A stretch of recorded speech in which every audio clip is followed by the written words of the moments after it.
My husband, who worked at my father-in-law's company, was having an affair with a colleague. At my father-in-law's retirement party, I called my husband, but he responded, "Why care about that Oldster's party? I'm going to be the company heir anyway." Little did he know his call was being broadcasted over the speaker.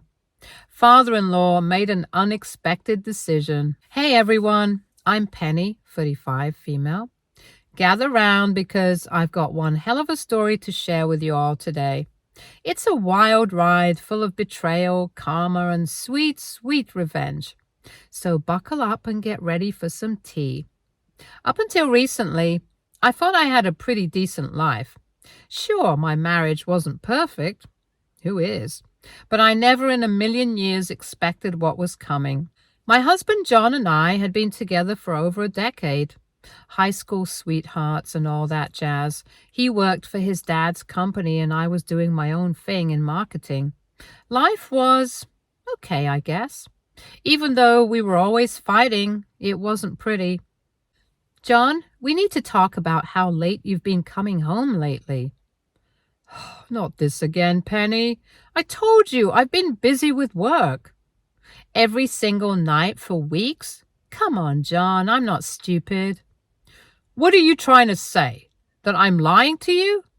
"I don't know, are you? Because it sure feels like it." "For God's sake, Penny, I'm working my ass off to provide for this family, and this is the thanks I get?" "Oh, don't you dare play the martyr card with me. I work too, you know. And I still manage to come home at a decent hour." "Yeah, because your job is so demanding. Give me a break." Wow. Just wow. Is that really what you think of my career? "I didn't mean it like that." "No, I think you did. You know what? Forget it. Go back to your precious work. It's clear that's all you care about anyway." "Penny, come on." "Save it, John. I'm done with this conversation." But let me tell you, things took a turn for the worse very quickly. It all started at this work party John and his dad, Leonard, were hosting. Now, these parties were supposed to be leading up to Leonard's big retirement shindig, the pre-party to the main event, if you will. He was planning on handing over the reins of the company to John, so it was a pretty big deal. Anyway, I was at this party, mingling, doing the whole supportive wife thing, when I noticed something off. John was chatting up this colleague of his, Jackie. And let me tell you, the vibes were not good. They were standing way too close, laughing at everything the other said. You know the drill. At first, I tried to brush it off. Maybe I was just being paranoid, right? Wrong. So freaking wrong. Well, well, if it isn't the boss's son having fun at Daddy's party? Jackie, always a pleasure. And you know I prefer to think of myself as the future CEO. Oh, aren't we confident? I like that in a man. Oh, yeah? What else do you like in a man? Wouldn't you like to know? Maybe I would. Care to give me a preview? I don't know. What's in it for me? How about a private tour of the executive suite? Mr. Future CEO, are you trying to seduce me? Is it working? I kept an eye on them throughout the night, and suddenly they both disappeared. Call it women's intuition or whatever, but something in my gut told me to follow them. So there I was, feeling like some kind of secret agent sneaking around my husband's workplace, trying to find him. And boy, did I find him all right. I tracked them down to the break room, and what did I see? John and Jackie all over each other like a couple of teenagers. I'm talking full-on make-out session, hands wandering, the whole 9 yards. I felt like I'd been punched in the gut. What the actual heck? I couldn't believe my eyes. There was my husband, the man I'd loved and trusted for years, cheating on me, right under my nose, and at a work event no less. The audacity of this man, I swear. I stood there for a moment, frozen in shock, trying to decide what to do. Part of me wanted to burst in there, guns blazing, and call them both out. But another part of me, the smarter part, knew that wouldn't solve anything. No, this required a more strategic approach. Because one thing you're not going to do is play with Penny. So I did what any self-respecting woman would do in this situation. I whipped out my phone, snapped a few incriminating pics, for evidence, and quietly backed away. They were so caught up in each other that they didn't even notice me. Talk about adding insult to injury. I spent the rest of the party in a daze, plastering on a fake smile and pretending everything was fine. Inside, though, I was a mess of emotions. Hurt, anger, betrayal, you name it. But most of all, I was plotting, scheming, if you will. So, I'm not the type to just roll over and take this kind of disrespect. Nuh-uh.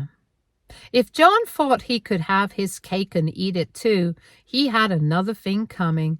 I was going to make him regret ever even looking at Jackie. Over the next few weeks, I watched John like a hawk. He was coming home even later than before, claiming he had important meetings or was working on a big project. Yeah, right. More like working on getting into Jackie's pants. Hey, babe, don't wait up for me tonight. Got another late meeting with the team. Oh, okay, honey. Don't work too hard. You're the best. Love you. Yeah, I bet you do. I was getting sick to my stomach sitting on this information. Some days I would pace around asking myself if I should just rip the Band-Aid off and go full guerrilla mode and destroy everything. But the more meticulous side of me wanted to be a bit more gracious and understanding.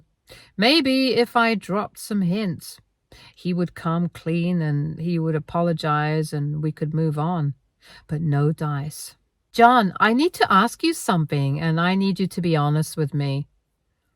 Okay, what is it? Are you cheating on me? What? Penny, where is this coming from? Don't play dumb, John. The late nights, the secretive phone calls, the way you guard your phone like it's got state secrets on it, it all adds up. You're being ridiculous. I would never cheat on you. Then explain the lipstick I found on your shirt collar last week. That was probably from when Janet hugged me at the office. You know how she is with her makeup. Janet, huh? And I suppose Janet is the reason you've been coming home smelling like perfume, too? For crying out loud, Penny, I work with women. Sometimes they wear perfume. It doesn't mean I'm sleeping with them.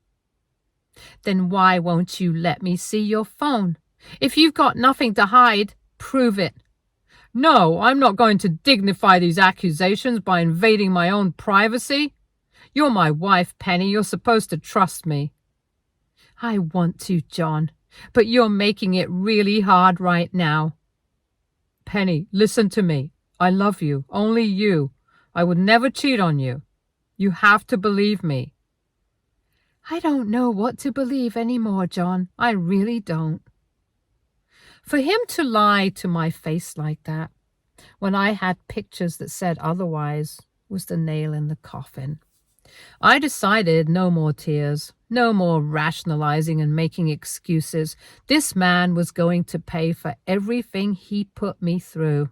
A couple of weeks later, John's dad started asking John to help organize his official and final retirement party. It was supposed to be this big, fancy affair, the crowning moment of Leonard handing over his life's work to his son. But guess who was too busy with his meetings to help? That's right. John pawned off all the party planning duties onto me. Can you believe the nerve? Here I was planning a party to celebrate the man who was about to hand over his company to my cheating husband. The irony was not lost on me, let me tell you. But then, as I was knee-deep in RSVPs and catering menus, I had an idea, an absolutely brilliant devious idea that would expose John for the lying scumbag he was, and kill many birds with one stone. I wanted John to be seen as the true villain of this story, and I intended to make it known to everyone just how awful he truly was. See, John had told me he wouldn't be able to attend the retirement party because he'd be out of the country on a business trip, which of course was complete bull. I knew he'd be shacked up with Jackie somewhere, probably laughing about how they'd pull one over on everyone. Cheating on me was one thing, but completely skipping out on your dad's retirement party? Yeah, there's a special place in hell for people like that. What business meeting are you even talking about? I wasn't aware of any meetings. Yeah, I thought those were all put on hold because of the parties. You guys don't need to worry about anything. Trust me. Dad, I organize these meetings because I want to give our investors a good impression. You're the one who told me business never stops for anyone, right? Right? Right. So let me start introducing myself to these guys as the upcoming CEO. I'm taking the initiative and being vigilant, Dad. I thought you'd be happy. But it's his retirement party, John. Come on. No, he's right. Let him do his thing and show our people that we never stop working. That's the spirit. Send over the pictures and videos and stuff, all right? Listening to him lie through his teeth like that made me so sick, especially to dear old Leonard. He was such a great father-in-law and dad, so why he wanted to treat him that way was so surprising. So I came up with a plan. I decided to organize a FaceTime call during the party, supposedly to let John give a special message to his dad and the company.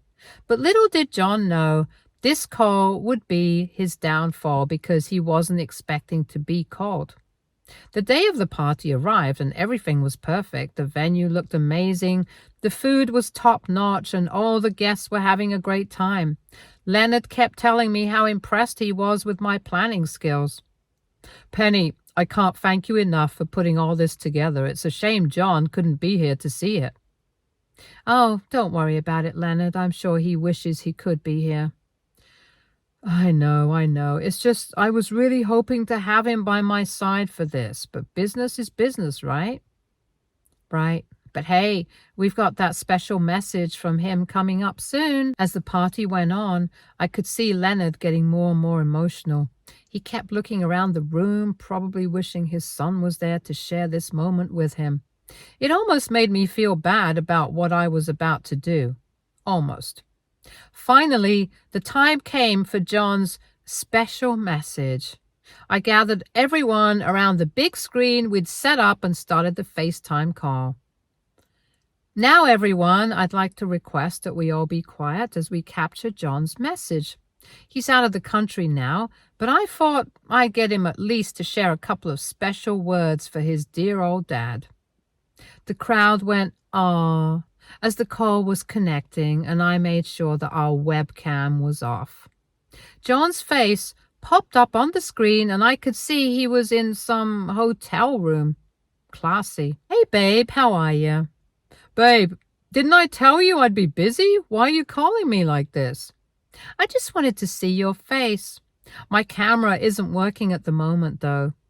"That's okay. Hey, listen, I have to go right now." That's when we heard it. A woman's voice in the background. Jackie's voice. "Babe, who you talking to?" The room went dead silent. You could have heard a pin drop. I saw Leonard's face go from confusion to shock to anger in about 2 seconds flat.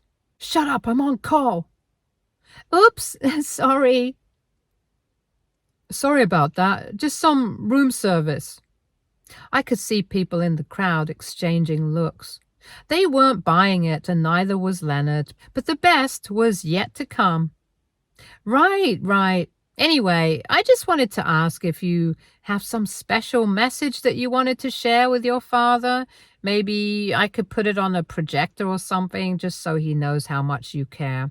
"Why, care about that Oldster's party? I'm going to be the company heir anyway." Jackie burst out laughing in the background, and John had to shush her once again. The gasp that went through the room was audible. Leonard's face turned about 50 shades of red. I thought he might have a heart attack right then and there. But John wasn't done digging his own grave. Besides, I've got much better things to do right now. That's when we all heard it. The phone was dropped down, and we started hearing the unmistakable sound of kissing in the background. John's eyes went wide as he realized what was happening. I told you to stop. I'm on the damn phone. Sorry, babe. I just get so excited when I'm with you. Who are you on the phone with anyways? He's on the phone with me. And well, everyone at the company. What? What are you talking about? It was right then when I turned on my camera to show that everyone was in the room, gawking at the big screen that displayed all of John and Jackie's lies in their glory. The room erupted into chaos. People were shouting, pointing at the screen. Some were even laughing. But Leonard?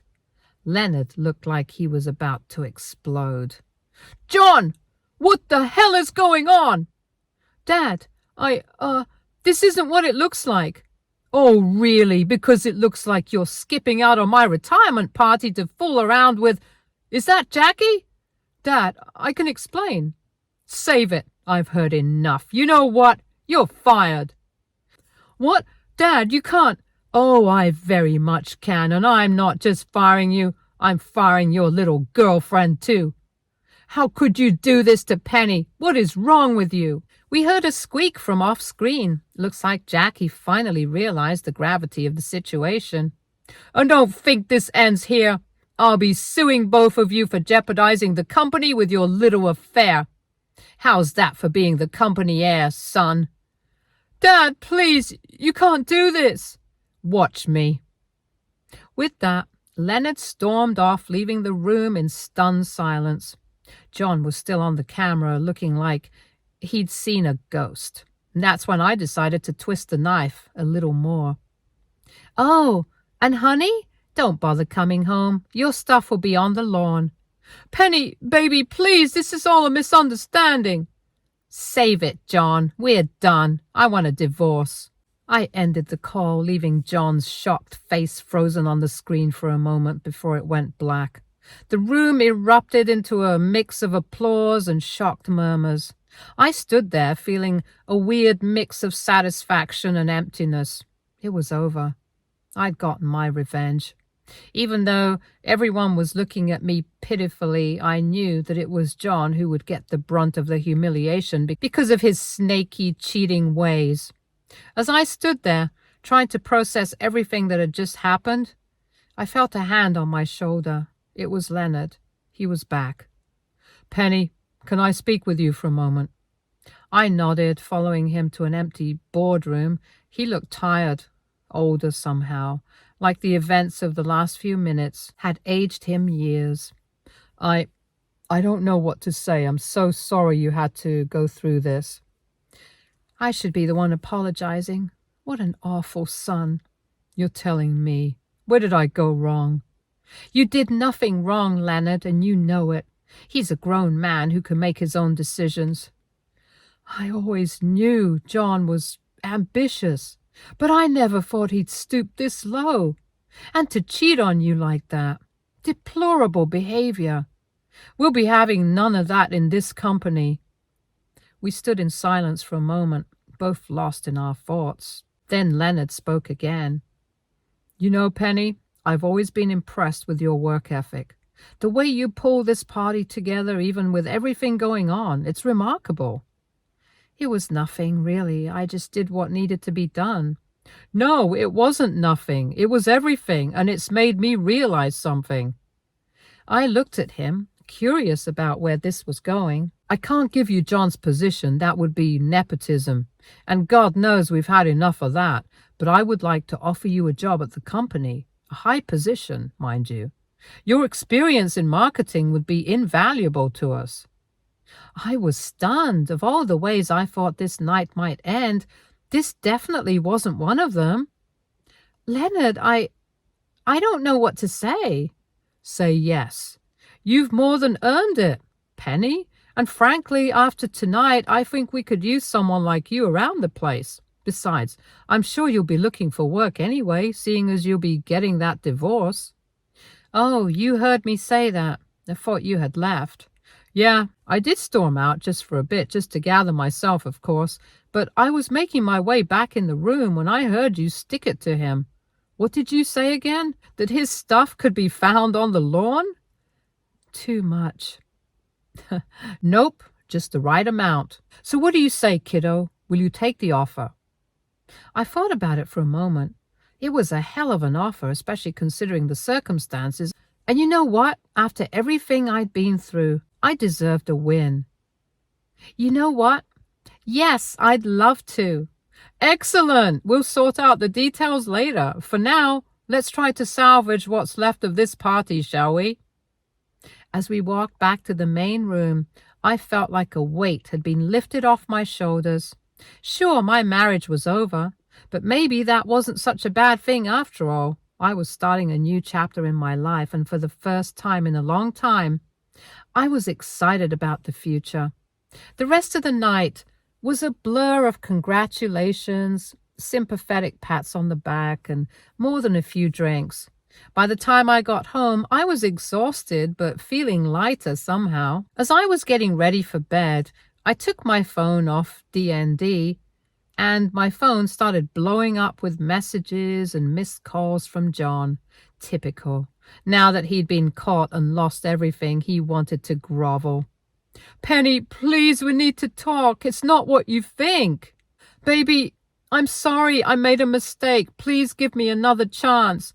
I love you. I'll do anything to make this right. Dad isn't picking up any of my calls, and neither are you. I at least deserve to be heard, don't you think? Come on, please. Jackie didn't mean anything, I swear.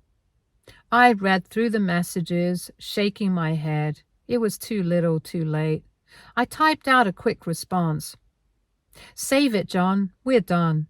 I'll have my lawyer contact you about the divorce. With that, I blocked his number and turned off my phone. As I crawled into bed, I couldn't help but smile a little. Sure, this wasn't how I'd expected my life to turn out, but maybe, just maybe, it was for the best. The next few weeks were a whirlwind of activity. I started my new job at Leonard's company, filed for divorce, and began the process of rebuilding my life. It wasn't easy, but I was surprised by how much stronger I felt with each passing day. Word had spread quickly about what had happened at the retirement party. Of course it did. Half of the company was there. Both Leonard and I got a lot of sympathetic looks and whispered conversations when I first started at the company, but I held my head high. I was there to work, not to be the subject of office gossip. Leonard was true to his word about the high position. I was put in charge of overhauling the company's marketing strategy, a challenge I threw myself into with gusto. It felt good to be valued for my skills and hard work rather than just being seen as John's wife. As for John and Jackie, well, last I heard they were both struggling to find new jobs. Turns out getting fired and sued for having an affair with a coworker and insulting the company owner doesn't look great on a resume. Who knew? John tried to contest the divorce, of course. He showed up at my new apartment one day, all teary-eyed and full of apologies. Penny, please, I know I messed up, but I love you. We can work this out. No, John, we can't. You made your choice, and now you have to live with it. But what about all our years together? Don't they mean anything to you? They did. But you threw all that away when you decided to cheat. It's over, John. Go home. As I closed the door on his dejected face, I felt a mix of sadness and relief. It was hard, closing that chapter of my life, but I knew it was the right thing to do. Months passed, and slowly but surely, I started to feel like myself again. Better than myself, actually. I was thriving at work, making new friends, and even started dating again. Nothing serious, just casual stuff. I wasn't ready to jump back into a relationship just yet. One day, about 6 months after the infamous retirement party, Leonard called me into his office. Penny, I just wanted to let you know how impressed I've been with your work these past few months. The new marketing strategy has been a huge success. Thank you, Leonard. I'm glad it's working out. You know, when all that mess happened with John, I was worried about the future of this company, but now I think it's in better hands than ever. I felt a warmth spread through my chest at his words. It was nice to be appreciated and to know that I was making a real difference. That means a lot, Leonard. Thank you. Are you still talking to him? Here and there. It's obviously awkward, and I'd rather not deal with it, honestly, but he's my son, so I'm still going to help him even if he's a complete screw-up. I understand. Can't be easy. No, not at all. But forgiveness is a process, I guess. He's been very apologetic, telling me that he started therapy and that he was so ego-driven he lost sight of what truly mattered. Which is? Family. He misses you dearly. Yeah? Well, he can shove it. Can't say I blame you there. Will you ever speak to him again?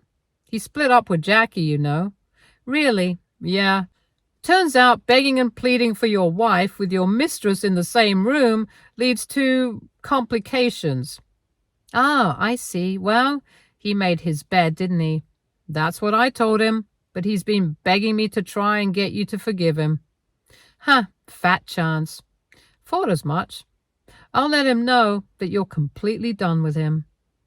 Thought the filing for divorce would be enough indication, but clearly not. Can you blame the man for trying? He's an idiot, but at least he's aware of it.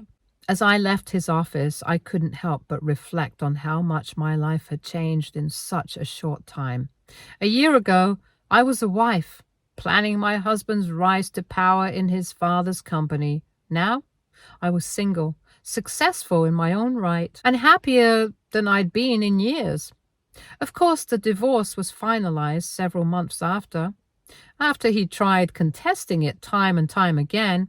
Eventually, when he realized how serious I was being, he gave up and signed the divorce papers. Now I receive a monthly check from my ex, all because he couldn't keep it in his pants. He should have known better. Sure, it wasn't the life I'd planned for myself, but sometimes the best things in life are the ones we don't see coming.